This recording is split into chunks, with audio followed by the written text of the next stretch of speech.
Vay ben nereye geldim oğlum? Oğlum neresi burası?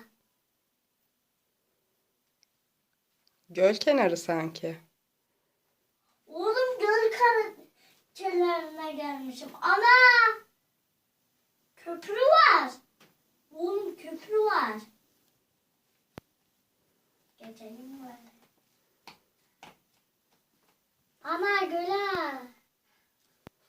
Ana ağaca bak. Karşılıklı aynı ağaç. Allah Allah. Görünmez oğlum görünmez. Burayı çok beğendim. Ve